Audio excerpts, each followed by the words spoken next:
I'm Larry London. This is Border Crossings.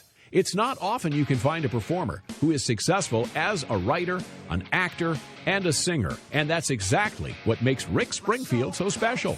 Rick has a new book out called Magnificent Vibration, which follows his best-selling autobiography, Late, Late Night. His role as Dr. Noah Drake on the daytime TV show General Hospital made him famous in the U.S., and then his #1 hit song, Jessie's Girl, earned him a Grammy in 1981. Rick will perform on today's show and also talk with us about his amazing career. Stay tuned to Border Crossings on VOA TV. I wish that I had Jessie's girl.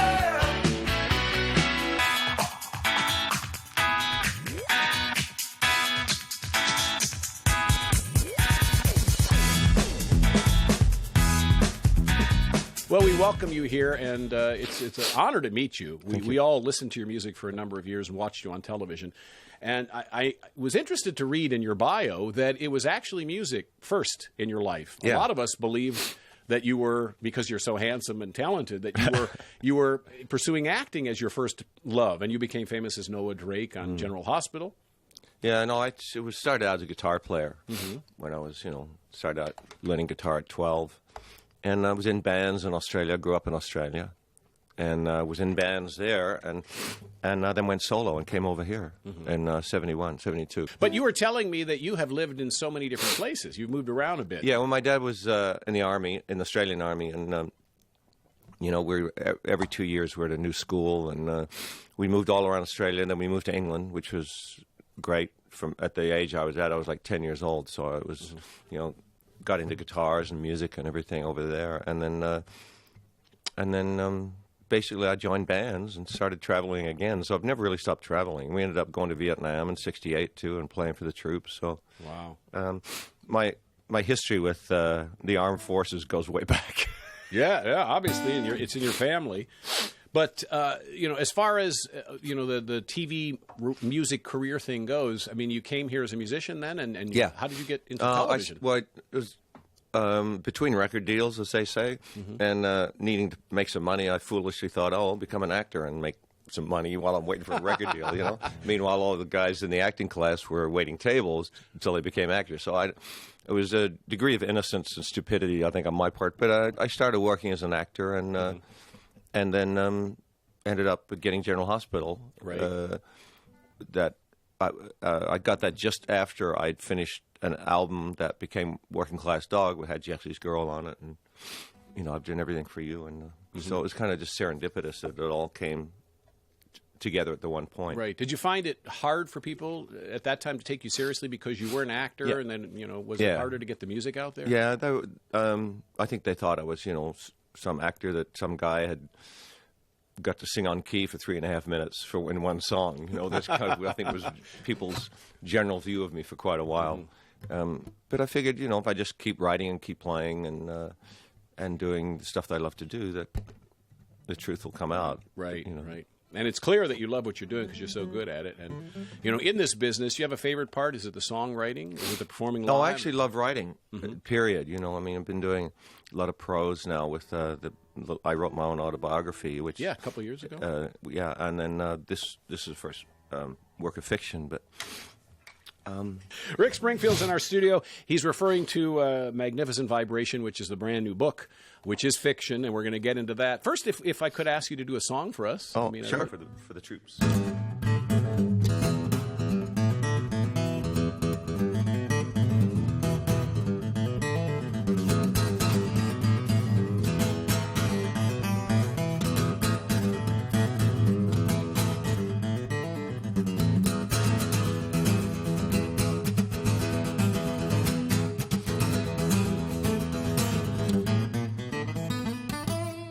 Can't help by the shape I'm in. I can't sing, ain't pretty, and my legs are thin. Don't ask me what I think of you. I might not give the answer that you want me to.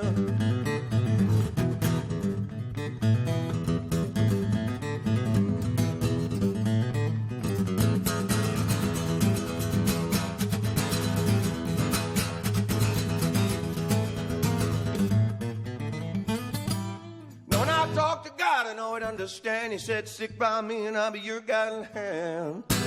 Don't ask what I think of you. I might not give the answer that you want me to.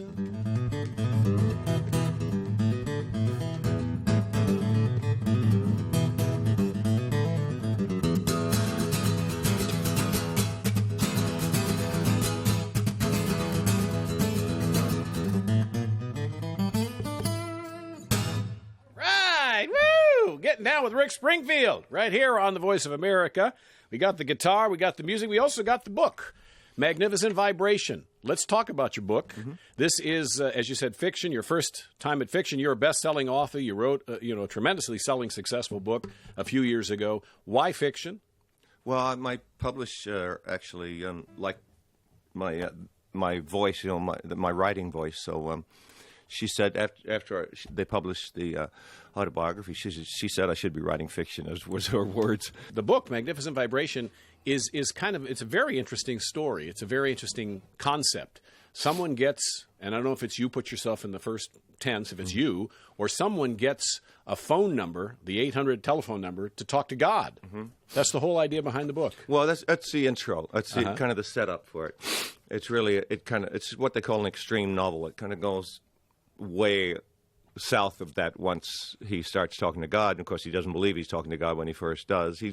It's a guy named Horatio Cotton, and he's a 32-year-old divorced, gone through a horrible divorce, hates his job, thinks his life is over, and he steals a self-help book called Magnificent Vibration, Discover Your True Purpose. And on the inside cover is handwritten notes, is 1-800-CALL-GOD. So he does, and it's pretty much disbelief from the start, but God doesn't really guide them. But you discover God's philosophy, and it deals with some serious subject, but it's dark humor. I mean, it's very right. There's a lot of kind of weird sex stuff in it and everything, but it basically has a soul, and the soul is that we're destroying the earth we're supposed to be the caretakers, and we're the worst caretakers that the earth could possibly pick. So, and the earth we're past the tipping point, and so something needs to happen, and that's a culmination of the story. So how much of Horatio is really you? I mean, are you... Characters in the book they all start from a moment of truth with me, because I think that's the only way I could make them feel truthful, I think, was that if they started from a point of truth. But then as the story evolves, they hopefully take on a life of their own. And that's when the surprises come. For me, too, as a writer, it was kind of fun to see where they would go. Right. Well, it must be fun to sit and write a book, although it consumes a lot of time. But I wrote it in 4 months, actually, and it was really great because we travel a lot when we tour, and I'm always on the plane, and so I can write on the plane. And, I read through most of the book and enjoyed what I was reading, and it does take you on some surprises, some turns and twists that you don't expect to go in, and you bring up some interesting situations as well, and deal with some sensitive subjects. And one of those subjects I'd like to deal with in your life is an ongoing thing that you get asked about quite often, is the depression that you've dealt with in the past in your life. How are you? I'm becoming the depression poster child. That's it. It's not a good thing, but yeah, I get it. Well, it is if you're helping others. I guess so, yeah. And so, I mean, but everything's good now, and it depresses me, though. It depresses you to think about depression. That I'm the depressive poster child. Yeah, it depresses the hell out of me. Kind of counterproductive, but I've had to deal with it all my life, and I've always channeled. That's where my writing comes from. Is from that dark side, because I don't know any writer that's well adjusted or is a shiny, happy guy. There's no such thing as far as I'm concerned, with because all the creativity comes from you being introspective and looking in yourself, trying to figure out what's wrong, and so that's the yin yang of depression. And I know that one of the reasons that you have been known around the world is because of the big Grammy that you got in '81 and for the hit Jessie's Girl. So if I could touch on that for just a little bit, and you had said somewhere, if you weren't depressed, then and everything was going well, then there wouldn't have been a song, Jessie's Girl. There wouldn't have been any songs. All my songs, and people, because I had such an image initially as this kind of bright, shiny guy, pop guy, a lot of people initially missed the anger in Jessie's Girl. It's a very angry song, but then where that Jessie's Girl started to become take on a life of its own was when it was put in the film Boogie Nights. Sort of the director understood the anger in that song and put it in a great moment in the scene of Boogie Nights, and so that was kind of the start of Jessie's Girl's other career after it left me. Can you do a little of it? Name that tune.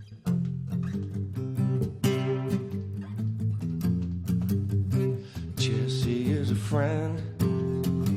Yeah, no, he's been a good friend of mine. But lately something's changed, it ain't hard to define. Jesse's got himself a girl and I wanna make her mine.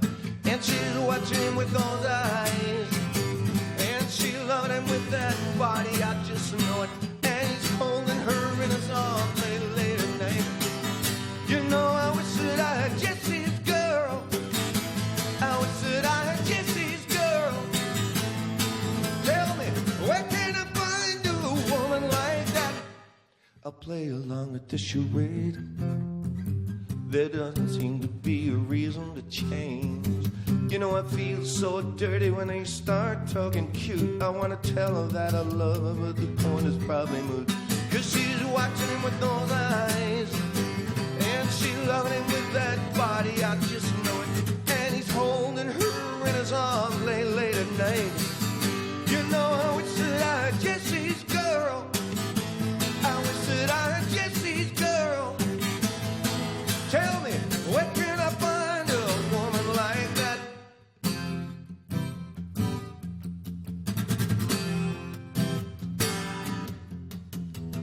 And I'm looking in the mirror all the time, wondering what she don't see in me. I've been funny, I've been cruel with the lines. Ain't that the way I'm supposed to be?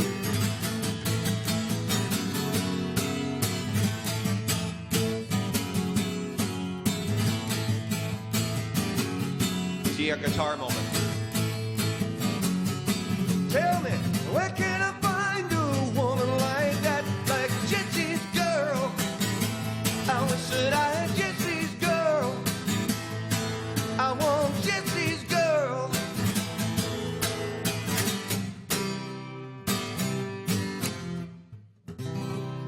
I mean, that song must have validated it all for you. I mean, #1 and Grammy, and you must have just said, hey, you know, I got I'm cool something. now. Yeah, I'm I'm cool epic. now. I'm here. I've arrived. Yeah, it was great. I mean, it was certainly a dream come true. I'd always wanted to have my music be successful. Yeah, so it's certainly, you know, like I said, it's taken on a life of its own. So And Mom must have been pretty proud, too. She probably she had was, a lot to yeah. say. Unlike the book. That's There's no rude part. Well, there is kind of rude parts in the song, too. But yeah, she saw me. Actually, my mom has been a big champ. My dad died early when just as that song was first going up the charts. So it was really a tough, kind of a brutal, but awesome time for me at the same time. Wow. But Mom saw me play, like, did 3 nights at Carnegie Hall in New York, and that was a big deal to her, you know, so she came to that. And thought it was a bit loud, that's all.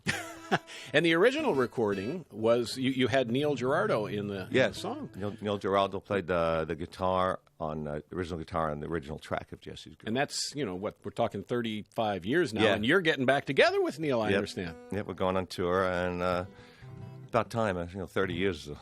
That's right, a long wait for a reunion. Yeah. But he's going to be on tour. You're going to join Pat Benatar, and Neil is her husband, so just the three of you guys are on the road? No, well, their band and my band, you know, I just saw talking to Neil the other day, actually, and we're all excited about it because it's a good bill. You know, it's going to be a lot of fun, I'm sure. Yeah. And, you know, you've been doing an acoustic or a laid-back acoustic tour. How's that been for you? That's got to feel different. Totally. It's very different from our electric band show, because electric band show is really loud and a lot of high energy. With the solo show is just it's storyteller kind of stuff, and just sit back and tell a lot of stupid, funny stories. A lot of people don't know that you're a funny guy, but you really are. You're you have to. Got to have a sense of humor. Right, to survive these days. Yeah. So you've played in festivals with 80,000 people, you know, 100,000 people, and you've played, you know, 300, 500 audience of one. What, you know, do you have a preference? I know they're a totally different thing, but you know. No, It's as long as it's. I mean, I get my energy on stage from the audience, and really that happens if there's 35 or 35,000. It's really the same kind of feeling to me. Now, when you scored, the #1 hit with Jessie's Girl, was that something you knew right away? You said, "I've got a hit here," or was it a surprise to you? No, I didn't actually think it was a single when I wrote it. I thought there were much better songs on the album. Right. And of course, you had some big hits too on that album as well, several albums worth. But now you're on tour, you're doing the hits. How have your fans changed over the years? You still get, are they followed you? Are you? When you're on stage, you must be performing for the ones who grew up with you in the 80s and some teenagers who are finding you now for the first time. Yeah, it's a good mix. It's a lot of the people from, that grew up with me. Some bring their kids. There's other people who have found me through different avenues. And so it's, and the solo show brings out more couples come to that. And there's actually more guys come to that show than... Really? Yeah. So are you doing a world tour? Is this just a U.S. tour? The thing with Pat is just U.S. at the moment, but I'm going to Australia with my band in October. The first time, actually, being an Australian, I've never toured Australia as a solo artist, which is kind of weird. Whoa. I did a lot in bands. Toured all over the country. Is there additional pressure there going to where Going there? No, it's... No, not at all. I'm really excited about it, actually. Yeah, very excited. So, Magnificent Vibration is the follow-up to a big autobiography. What's next for you? I mean, I know this just came out, so it's kind of early to talk about the next book, but somebody like you who's always creative, always thinking, always coming up with ideas, is there anything in your mind that you're I'm working on a sequel to that now. Oh, are you? Yeah. Oh. Because it ends at a very... You leave us hanging. Very much a hanging point, but and so I wanted to know where it went. So Right. I had to write it and find out where it went. Any chance of this getting picked up for a film? I mean, is this the kind of thing? I think it's very, we all think it's a very cinematic book, but it's it's extreme, and it's certainly it would be an expensive movie to make, but it depends. Maybe when the sequel's done, they'll think, And how about an album? I mean, it's been a few years now, 2-3 years since the last album. So. Which was 17, album 17, right? I mean, is it? Wow. Something like that. Yeah, there's a lot there. There's a pile. Wow. Yeah, I'm working on stuff now and talking to the guy. I actually have written the last 2 albums with somebody else, and we're talking about just throwing some ideas around now. And I got to get in the mode. Just at the moment I'm in the prose mode, but I got to get in the song mode. It's a very similar thing, but it's just a commitment. Right.